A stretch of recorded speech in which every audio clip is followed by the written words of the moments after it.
Welcome, everybody, to the third episode of Talent Wars. My name is Len Perna. I'm the chairman and CEO of Turnkey ZRG, which is a talent advisory firm that does executive recruiting, interim placements, volume hiring, culture consulting, all sorts of things revolving around talent. And our thesis of this show is that talent is the differentiator, the pivotal piece necessary, which forms the difference between winning and mediocrity in the sports and entertainment business. And today we've got with us what I would say is not only a great friend, but also perhaps one of our best placements of all time at Turnkey, Tom Garfinkel. He's the chairman or the vice chair and CEO of the Miami Dolphins, Hard Rock Stadium, the Miami Open, and then recently, he's the man that brought in Formula One racing and created the Miami Grand Prix. Tom, I'm just going to give a little bit of your background for people out there that may not know. University of Colorado as an undergrad, big Buffs fan, went and worked at Miller Brewing Company in Texaco, then went back to school at the University of Michigan at the Ross Business School, got his MBA there. Then went into motorsports with Chip Ganassi Racing, EVP of the Diamondbacks in baseball, then president of the Padres, and now CEO of all of the sports and entertainment assets that are owned by Steve Ross. Tom, welcome. Great to see you. Thanks, Len. Thanks for having me. Great to be with you. It's a real pleasure because I know how much you read about, think about, and are passionate about talent, how to recruit talent, develop talent, and retain talent. And I know you're a big believer in the thesis of this show, which is that talent is really the differentiator between winning and losing in the marketplace, whether it be on the field or in the front office. Give us your philosophy of how you think about talent and how you use it in your businesses.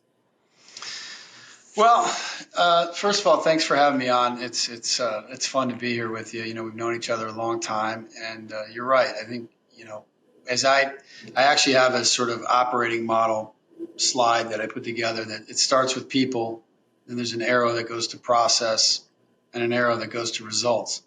And I've always believed that if you get the right people in place and you get the right process in place, the results just come. And it starts with people. So, what kind of people are we looking for? Ultimately, you want people that are intelligent to start. I think, I used to, I'm fortunate to be mentored by a lot of CEOs throughout my career. And when I was younger, I would always ask provocative questions. And one of them was, how do you win? And they'd always say something about you win with smart people. And then I would say, well, how do you define smart? And they would look at me like, well, no one's ever asked me that before. So there's different ways to define smart. There's a lot of different smarts. Smart people is one thing, and smart as defined by people who, listen well, process information well. It doesn't mean they're great test takers or they come from the best school, but they contextualize information. There's a lot of things that go into, how I look at people that are smart. And Tom, I assume that you don't want everybody on your team to have the same kind of smarts. Like you're kind of looking for different complementary pieces as you build out a team that have got different kinds of capabilities and smarts. Absolutely. And sometimes, people that are defined as smart by our society, meaning they went to the top schools, or they may be linear thinkers who can't make a decision.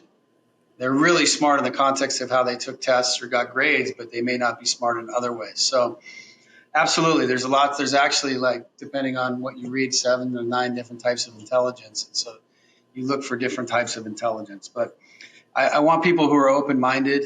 I think fundamentally, too, the biggest things are people who are continuous learners and people who accept responsibility. So if you think about it, if everybody in your organization is trying to get better and learn and get better every day, and if everybody in your organization is looking in the mirror saying, how can I make it better, instead of making excuses or going to the water cooler and complaining about things, your organization can't help but get better. So continuous learners who accept responsibility is a really big thing that I have my ways of trying to get to in an interview. Another one would be thinking about people that are great team members. We try to create an environment and a culture here where people are collaborative and work together. So you want people that are collaborative but accountable. I want critical thinkers, but people that are positive at the same time. Sometimes critical thinkers are so critical that they just walk around like doomsday. But you really want people that look at things and say, well, why do we do it that way? And how can we do it better? And don't just accept that the status quo is okay. You want people that are driven to be the best. I mean, ultimately, hardworking. But if you're driven to be the best, people that just talk about how hard they work and they want to be the last car in the parking lot, that's not what this is about. This is about people that will do what it takes because they want to be the best and they want the organization to be the best. And then people that sort of, these are nuanced, the people that look forward, not back. They're always trying to think about how we can get better and not just pat themselves on the back and take victory laps. And people that have urgency but patience, which some of these things contradict each other, but you need to have both. We can think short term and long term, right? Be big picture and attention to detail. Those are the people that have those qualities are the future presidents of America, kind of thing. But ultimately, no matter what position it is, we want continuous learners who accept responsibility, who are good team members, and who are good people. It seems like, Tom, when you and I were coming up in this thing, people had a little more patience. And now when you look at the generation that's coming in now, that's coming into sports, say like out of college or out of school, and they seem maybe not to have the same level of patience. They want to kind of run the company right away. What are you seeing on that? And how do you manage that and take the really elite talent that's coming out of school and let them know that it's okay to learn and have a little bit of patience? Well, sometimes there's a humbling factor. I think you can, one of the things I always try to do is shoot people straight and develop people. And you can only do that. You can only really develop people if you're challenging them. And a lot of times people don't want to have hard conversations. But if you're acknowledging the things they can get better at, you're encouraging them in the things that they're great at, which is really important. But you're also, taking advantage of the opportunities to coach them from little nuanced things to actually really big things. Then there's a humbling factor where, okay, you want the next job. You think you can be a vice president? No problem. I'll interview you for it and put you in the pool. And then you interview them, and a half hour into the interview, they realize they're not ready for the job. If you're really asking the right questions. So there's ways to do that, but there's also a reality. Again, if you go back to people that, have some humility, want to be good teammates, but really want to drive value and really want to learn. There's people that think they know everything already and think they're ready for the job. And there's people that, they just want to learn and they want to have an opportunity to prove what they can do. Sometimes people are ready earlier. And I do like to push people beyond the traditional norms of what people, there was a young woman who I was teaching a class at the University of Michigan in sport management, and all of the students in the class had an opportunity to present as part of this case study that we were doing. And at the end of the class, I asked the professor, I said, tell me about that young woman and that young woman. And she said, those are the two most talented people we've had here in the last 3 years. And I hired them both. And one of them is a young woman named Catherine Bowman, who, we hired a few years ago. She came in our leadership development program, and she went into sponsorships and business solutions. And she's now our vice president of corporate partnerships. And at a very young age, and probably before traditionally other people would think she was ready, but she was demonstrating the attributes to do the job. And I'm a big believer in hiring attributes over resume or even results. Just because you've been here the longest or just because you've produced great results in the job you're in doesn't mean you have the attributes to do the next job. And so we try to evaluate those attributes and promote on the basis of that. And sometimes when people are really talented, push them beyond maybe what they're quite ready for and try to develop them and be patient. Tom, I can't tell you how rare that is, because we have so many clients that are just looking at, do they have the exact experience that is necessary for this job? And they're not looking at the other things like the attributes. And I think a lot of times they miss talented people with a very high ceiling because they're not completely plug and play. And that does bring me to the question of, sometimes it is up to the employer and the manager to take on people and develop them, as opposed to have them come in and they're 100% ready for the job the moment they hit the job. Talk about some of the development tools that you guys have been using to make sure that you're challenging people and developing them and stretching them as they work with you. Well, it's a great question. I mean, part of it is just, you've got to develop the senior leadership team so that they know, because I can't be the only one developing, people, although there are cases where I literally bring people in and try to spend time with them specifically. We have too many people for me to do that with everybody, but there are people that I do try to make myself personally available. But you've got to develop the leaders who are going to develop people. And over time, you build a culture that's based on certain things, and then people that have certain attributes. Again, the attributes, I won't be redundant, but all the things I mentioned earlier are attributes that we look for. And depending on the job, there's other ones. So someone, may be a great communicator and may be great relationally. So like relational intelligence is one of the intelligence. So they might be great with corporate partners. If we were hiring nuclear physicists or medical professionals or something, well, the resume better be there, right? They better have studied, exactly what it is that they're going to be doing in science, scientifically speaking, and otherwise to be qualified for the job.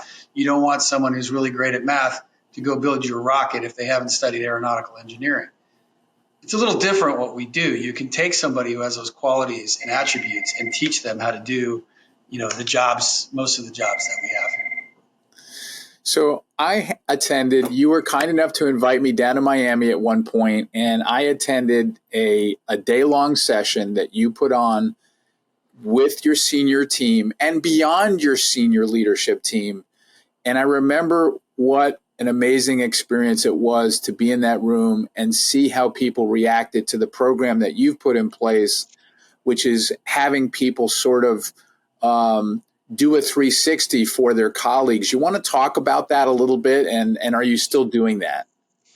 We are. It's a tool I developed a long time ago when I was with Ganassi Racing, actually, and had access to sort of Target and their executives who, it's just a wonderful company. And through kind of the head of HR there at the time, had learned some things from them and developed a proprietary, specific tool around, I call it living the values, which is basically, a lot of people say, here's the values that we are as an organization. They put it on the website, they put it in the employee handbook, and then no one ever sees them again. Well, if we're going to espouse to have certain values, how do you make sure that it resonates and it's something that lives in the organization and in the culture? And part of the way we do that is the decisions have to match the rhetoric. So leadership has to kind of live those values in the decision making. For example, you can't say you're a meritocracy and then, promote someone who's doing a below average job over the person who's doing a great job just because they've been here longer. Like, if you're going to value tenure, then that makes sense. If you're going to say we're a meritocracy, you have to promote the person who's performing. But I think that, the 360 tool. So for example, we have, integrity, teamwork, innovation, and results are the four values that we talk about here. And there's a very specific definition of each of those with very specific word choice in those definitions. And if you take those definitions and you break them down, those then become the questions that get asked in the 360 of living the values. So for example, under integrity, one of the things is, the person's able to keep confidential information confidential. We do what's called an effectiveness study, which I learned from a survey, which I learned from Target. Instead of a 1 through 5 box where it's sort of, average, good, excellent, below average, poor, it's, as effective as everybody else at that quality is 3, more effective is 4, and among the best, like most effective, handful of people are that good at that. So it's a teeter-totter. It's a teeter-totter. By virtue of that, like you can't, everybody can't be a 4 or 5, because not everybody can be more effective than everybody else. Not everybody can be the most effective. So, ideally you have less than 5% of the people are a 5 in any given category. 20% can be a 4. A lot of people are 3s. So when you have your team members grade you on these different things, and it's all anonymous. So everybody understands, not even IT, not HR. No one can go in and see what you put for your peers or your boss, because your direct reports would do it for you. Your team members do it for you. Your boss will do it for you, which is a N of 1, which means you can see what your boss gave you, but that's okay. And then you do yourself. And so for each one of those, there's 40 questions. There's basically 10 per value. You get graded, and then you get an innovation score, a teamwork score, an integrity score, a results score, and then you get an overall score. And then you can see where you rank versus your peers, but all your peers' names are redacted. You just know, you were 6th out of 16 people or something. And it's really a development tool, not a performance tool. But what it does is it enables you to have hard conversations, and it enables you to identify certain things. So, one employee you might sit down with and say, okay, here's your 5 least favorable items. And you got, 2 2s to 2 5s on these items, and your overall score was a 3 4, which is pretty good. But these items are things you really need to work on. And it could be something from, avoids territorial tendencies, and they got a 2, which means you're being territorial about things, or, operates from a place of, conviction and security, not insecurity, like conviction and confidence, not insecurity. Okay, you're being insecure about it. So there's just things in there, keeps confidential information confidential. Okay, well, you got a lot of 2s on that. There's some people that don't trust you. I don't know why. You should evaluate that. Think about why that is. Why either you're not keeping confidential information confidential, or there's a perception that you're not, and you need to work on that. So it really provides opportunities for people to identify where they need to develop and live the values. And of the 40, there's like 16 of them that we've identified as what we call promotion and growth and leadership potential. So we break those 16 out as really the attributes or the areas where we say, these are the people that are really the future leaders. They're scoring high in those 16. Tom, one of the other things that you do that not a lot of other companies and organizations in sports and entertainment do is you cross-train. A lot of these other clients that we have, they've got people, and if they're good at this job, they want them to stay in this job. And you do the opposite of that. You're looking to get people out into other jobs and cross-train them. Talk about that a little bit. Well, there's a few reasons to do it. One of them is if you're truly saying you want to develop people and you want to be an organization that develops people, then you have to be willing to do things to develop that person that are non-intuitive. And there's another reason to do it, which is, you create, if you don't want vertical silos in your company, if you cross people across different departments, it starts to bring more synergies, right? So, a great example is, Jared Dillon was our VP of ticket sales at the Padres, and we moved him over into sponsorships. And it's sort of like, you got to be willing to take a lateral move. And at the time, Tyler was running sponsorships, so he was running ticket sales, but now he's not running sponsorships, but it's still kind of from a compensation standpoint, everything was sort of a lateral move, but now you're going to learn sponsorships. Well, that prepares him he's now the president of the Orlando MLS team. And if you don't cross-function across things, you're not really prepared to grow, because you only have one context and one thing that you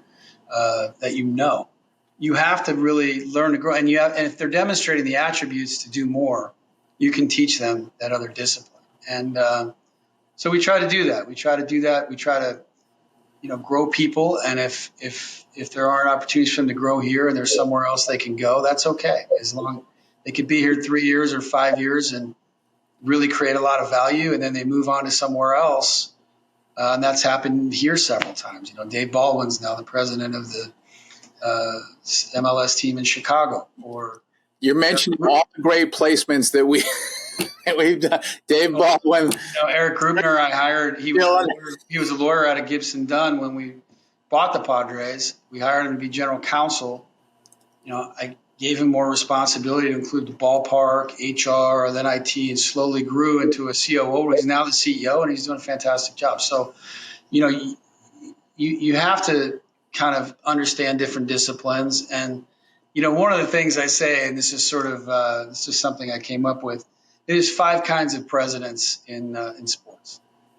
The ones that either came from, finance, PR, revenue, legal, or they have the same last name as the owner. So if you take the 5th one out for a moment and just look at the other 4, those people all ask kind of the same question. So if they come from finance, they say, how much is this going to cost us? If they come from legal, they say, what's the risk? If they come from PR, they're going to say, how are we going to be criticized for this? If they come from revenue or marketing, they're going to say, how's this help us grow the business? And so, that's the first question they ask in every context, because that's their training. And to teach people that if you're going to grow and become a president, you need to ask all of those questions. And by the way, if I'm talking to the lawyer, I don't ask him what the risk is, because I know he's already going to tell me that. I ask him, how's he going to help us grow the business? If I'm talking to the head of revenue, I won't ask her, how's this help us grow the business? I'm going to say, what's the risk? Or how much is this going to cost? So it's asking all of those questions in different contexts is what makes you, in these jobs, hopefully better at them. And they won't ask those questions if you don't teach them how to in cross-train. Tom, another thing that is different about how you look at talent and how you treat talent is this idea of wanting people to go in other places and grow their careers outside of your company. And we've talked in the past about the permission rules that we have all across sports that tend to keep people sort of anchored into the place where they started. Talk about your philosophy and how you deal with these permission rules and how you move forward in situations like that. Yeah, I'm a anti-permission rule. I don't think anybody's ever called and asked permission to speak to somebody that I haven't granted. From my point of view, if someone is now, I think they exist for good reasons in football operations for players, et cetera. If someone's under contract as an assistant general manager, and someone shouldn't be able to call for a contracted employee for a lateral move. However, if it's a promotion, why would I stop that person from growing their career? That's always been my philosophy. In the business, most employees aren't contracted, so you get in these situations. And look, I'd like to grow them here, and we try to grow people here. But sometimes there's just an opportunity for them somewhere else. Maybe it's a market where, for example, we had someone here who was from Cleveland, who was kind of the number 2 person in finance, and he had a young family, and eventually his goal was he wanted to get back to Cleveland and be a CFO. And so we said, okay, well, we'll prepare you for that and try to train you to be a CFO and just do a great job for us for while you're here. And he's now up at the Cleveland Cavaliers. And when that job came open, we wanted to help him get that job because he could go home with his young family and be around his parents and his wife's parents and still have it's kind of a dream job for him. In other cases, there's people that have been here, 9 or 10 years with me, or in some cases a long time before I got here, and they've been promoted and they're still here and they don't leave. But if someone leaves for the right reasons, and we think highly of them, we want to help them do that. And if we do that, a couple things happen. Number one, hopefully someone that works for them has been groomed and there's bench strength, and now they have an opportunity to grow here. And secondly, you develop a reputation where good people want to work here because you genuinely care about them and their families, and you're trying to grow them in their careers. How about performance comp, bonus, commissions, variable compensation? How do you, and I realize it's different for different roles, sales roles versus maybe operating roles or administrative roles, but do you have any general philosophies you want to share on that? Very much so. So, incentive comp, a lot of times bonus structures are put in place where it's basically guaranteed comp and, there's no real goals or things aligned. We have something that, we basically break the P&L into two P&Ls. So we have a football profit and a business profit. Football is all the national revenues that come from the NFL, and then what it costs to run the football team, players, coaches, that building, scouts, everything football related. Then we have a business profit, which is all the revenue we generate, sponsorships, tickets locally that we control, and then all the expenses that we control locally. So operating the stadium, number of people on the staff, marketing expenses, et cetera, et cetera. We align a compensation program that is a bonus program for all the business employees based on that business profit number. So we'll have a budget number in the budget for that amount of business profit. We have something called executing the plan. So there's a performance planning process where people have specific goals that are set. And then at the end of the year, well, actually before that, we check in a couple times throughout the year, adjust goals if necessary based on context or changes in the environment. But then at the end of the year, they'll be graded again 1 through 5. There's not a lot of ones because if they're a 1, they've probably been terminated. If they're a 2, it's kind of a needs improvement. If they're a 3, it means they basically did their job really well. A 4 means they exceeded expectations in a lot of ways, and it has to be significant. And a 5 would be, again, it's not unlike the other where we might have less than 10 people in the organization get a 5 in their performance rating. Maybe 20% get a 4, maybe 70% get a 3. But that business profit metric, depending on how much we beat that as an organization, will determine a multiple. And then whether you're a 3, 4, or 5 will determine a multiple. And then that informs, a bonus. And so we're able to keep base salaries growing at a relatively, kind of with cost of living, if you will. Unless there's some equity adjustments or someone gets a promotion, they can grow more than that. But based on the performance of the business, they can get a nice big check at the end of the year. And so, someone making, use easy math, $100,000, who's a 3 in a good business year might make $10,000. If they're a 4, they might make 14. If they're a 5, they might make 20 or something. But they have an opportunity to get this incremental compensation based on performance. And then, just with a couple minutes left, just want to sort of ask you in general, any books you've read, any, content that you've consumed that, kind of struck a chord with you on the subject of talent, management, leadership, organizational culture. What could you recommend to people to look at? There's a lot of them. I think, a lot of it is just been reading things over the years, has informed some thinking. And a lot of it is just learning from experience and from mentors and from people that I've met. In terms of books, I think, one of the classic ones that I go back to sometimes is Good to Great, obviously had some really great insights on things like this idea to face harsh realities objectively, for example. And, as an organization, you need to do that. You want people that do that. Mindset by Carol Dweck is one of my favorite books. It's about the difference between a growth mindset and a fixed mindset.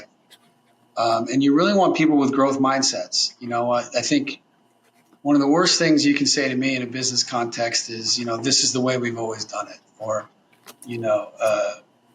that's just the way we do it around here. I think if you have a fixed mindset, you're happy to come in at 9, leave at 5, have a cool business card, and you don't want any change. Don't upset the apple cart. One of the things we try to do around here is not be afraid to question things, question each other, and try to constantly get better. And that requires sometimes, why are we doing it that way? Well, we've been doing it that way for 4 years because 4 years ago we decided this was the right thing to do. But now that context has changed. To give you an example, if we're doing things today the same way we did them 2 years ago, we're missing out on a lot of opportunities because this market has drastically changed in the last 2 years. The demographics of this market, a lot of things have changed. So we have to really, and also, the context has changed where, we had an underperforming team. We hadn't been in the playoffs. It was an exciting team. We had coaching changes. We had all this stuff. Well, now we have probably the best roster we've had in 25 years. We have an exciting, smart young coach. The demand for the team is higher than it's been in the 10 years since I've been here. And so the growth rate we had been experiencing, which we always had a mindset of, it doesn't matter win or lose, we're going to grow the business. Well, now, if we're maximizing the opportunity with the market change and the demand change, our growth expectations should be much higher. And so you have to constantly be adjusting, and Mindset's a good, book that looks at how you evaluate people and how you think about the idea that you're always constantly growing, as opposed to saying, well, this is the way we've always done it, we're okay. Tom, thanks so much for doing this today. It's such a pleasure to see you and to hear about this. And just so everybody knows out there, the growth that Tom and his team have been able to create by bringing in the Miami Open, bringing in the Formula One race, and really creating an arc to their business that's unmatched in team sports. It's incredible. You've done a great job. I'm so proud of you. And I'm really, really thankful you could join me today. Thank you. We have a great team of people and a great owner that gives us the autonomy and the resources and the support to do all those things. But thank you very much.